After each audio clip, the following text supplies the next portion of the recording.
Operation সিন্দুরের planning, এক ঢিলে পাঁচ পাখি, নামকরণ, প্রণয়ন ও মাস্টার স্ট্রোক সহ সমস্ত ডিটেলস তথ্য আজকে আপনারা জানতে পারবেন এই ভিডিওটির মধ্যে। ভিডিওটির সঙ্গে থাকুন, ভালো লাগলে লাইক করুন, চ্যানেলে প্রথমবার হলে সাবস্ক্রাইব করে পাশের বেল আইকনটিকে বাজিয়ে রাখুন। গত 22শে এপ্রিল জম্মু ও কাশ্মীরে পেহেলগাঁওয়ে যে ঘটনা ঘটে গেল তার যোগ্য জবাব দিল ভারতীয় সেনা। অপারেশন সিন্দুর বা অপারেশন সিন্দুর মিশন এর মাধ্যমে বেছে বেছে 9টি ঘাঁটি গুড়িয়ে দিয়েছে ভারত। তবে এই মিশনের প্ল্যানিং কবে থেকে শুরু হয়, অপারেশন সিন্দুর নামটি কে দিয়েছেন, পাকিস্তান পাল্টা আক্রমণ করলে কিভাবে প্রতিরোধ করা হবে, জেনে নিন বিস্তারিত। অপারেশন সিন্দুর এক প্রেক্ষাপটের জন্ম। 2025 সালের 22শে এপ্রিল জম্মু কাশ্মীরের পেহেলগাঁও ঘটনা ঘটে যায়, এক বিভীষিকাময় ঘটনা। একসঙ্গে প্রাণ হারায় 26 জন নির্দোষী ভারতীয় নাগরিক। এই নির্মম হত্যাকাণ্ডের দায় স্বীকার করে জৈশ-ই-মোহাম্মদ নামক জঙ্গি সংগঠন। এই রক্তাক্ত ঘটনার ঠিক পরেই দিল্লির লাল ভবনে আলোড়ন ওঠে। প্রতিশোধ আসবেই, ঠিক এমন মনোভাব নিয়ে ভারতের নিরাপত্তা মহলে শুরু হয় এক নীরব গোপন পরিকল্পনা। জন্ম নেয় অপারেশন সিন্দুর। পরিকল্পনার সূচনা, নেপথ্যে অজিত ডোভাল। এই অপারেশন সিন্দুর বিশেষ অভিযানের পরিকল্পনার মূল কারিগর ছিলেন ভারতের জাতীয় নিরাপত্তা উপদেষ্টা অজিত ডোভাল। গত 22শে এপ্রিলের পরই এই মিশনের প্ল্যানিংয়ের দায়িত্ব তাকে দেন প্রধানমন্ত্রী নরেন্দ্র মোদী। গোয়েন্দা তথ্য বিশ্লেষণ করে অজিত ডোভাল বুঝে ফেলেন এবার পাল্টা আঘাত দরকার, তবে কৌশলে, নিখুঁতভাবে। সেনাবাহিনী, বায়ুসেনা, গোয়েন্দা সংস্থা এনটিআরও ও সামরিক কৌশলবিদদের নিয়ে গড়ে তোলা হয় একটি বিশেষ দল।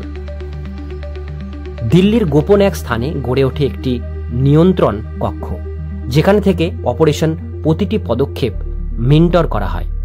পুরো অভিযান চলে নীরবে, যাতে কোনো তথ্য বাইরে না যায়। প্রধানমন্ত্রীর সঙ্গে বৈঠক অপারেশন চূড়ান্ত। অজিত ডোভাল তার পরিকল্পনার খসড়া নিয়ে একাধিকবার বৈঠক করেন প্রধানমন্ত্রী নরেন্দ্র মোদীর সঙ্গে।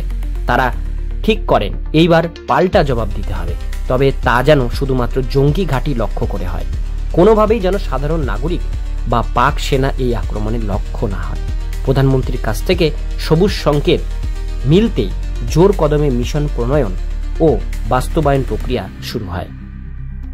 তথ্য সংগ্রহ ও লক্ষ্য নির্ধারণ। নজরে 9টি ঘাঁটি। প্রথম ধাপে গোয়েন্দারা চিহ্নিত করেন পাকিস্তান ও পাক অধিকৃত কাশ্মীরের 9টি জঙ্গি ঘাঁটি।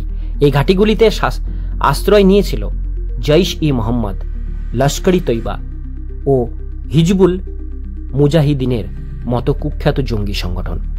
তথ্য অনুসারে এই ঘাঁটিগুলিতে প্রায় 900 জঙ্গি অবস্থান করছিল। অজিত ডোভালের নেতৃত্বে তৈরি হয় প্রত্যাঘাতের ব্লুপ্রিন্ট। অপারেশন সিন্দুর শুরু। নিশা নামে এক নীরব বিস্ফোরণ। 2025 সালের 6 মে রাতের গভীরে ডোভালের নির্দেশে শুরু হয় অপারেশন সিন্দুর। অত্যাধুনিক রাফাল বিমান, যুদ্ধ বিমান আকাশে উড়ে এবং নিশানা করে একের পর এক জঙ্গি ঘাঁটি। ব্যবহৃত হয় ভয়ঙ্কর বিধ্বংসী স্কাল মিসাইল, যার প্রতিটির ওজন প্রায় 1300 কেজি। ধ্বংস হয় বাহওয়ালপুর জৈশ, মুরিদকে লস্কর, শিয়ালকোট হিজবুল, মুজফ্ফরবাদ কোটলি, ভিমবের গুলুপুর, চক আমুর পাক অধিকৃত কাশ্মীরের ঘাঁটি। প্রতিটি জায়গায় শুধু সন্ত্রাসবাদীদের অবস্থানকে লক্ষ্য করে আঘাত হানা হয়, কোনো বেসামরিক ক্ষতি নয়। ফলাফল, প্রতিশোধের পূর্ণতা। অপারেশন প্রাথমিক রিপোর্টে জানায় 100 থেকে 120 জন জঙ্গির মৃত্যু হয়েছে। ধ্বংস হয়েছে তাদের অস্ত্রাগার, পরিকল্পনা কেন্দ্র, লজিস্টিক সাপোর্ট বেস। প্রতিরক্ষা মন্ত্রী রাজনাথ সিং এক বিবৃতিতে বলেন, নির্দোষীদের হত্যা করেছে যারা, শুধু তাদেরই জবাব দিয়েছি আমরা। পাকিস্তান ও আন্তর্জাতিক প্রতিক্রিয়া। পাকিস্তান এই হামলাকে সার্বভৌমত্বের লঙ্ঘন হিসেবে আখ্যা দিয়ে প্রতিশোধের হুমকি দেয়। অন্যদিকে যুক্তরাষ্ট্র, রাশিয়া, চীন, ইউরোপের ইউনিয়ন উদ্বেগ প্রকাশ করে এবং দুই দেশকে শান্তি বজায় রাখার আহ্বান জানায়। উপসংহার, এক নতুন বার্তা ভারতের তরফে। অপারেশন সিন্দুর ছিল শুধুমাত্র একটি সামরিক প্রতিশোধ নয়, বরং এক কৌশলগত বার্তা। যে ভারত তার আগের মতো সহ্য করবে না। এখনকার ভারত জানে কিভাবে প্রতিশোধ নিতে হয়, কিভাবে কূটনৈতিক ও সামরিক ব্যালেন্স বজায় রাখতে হয়।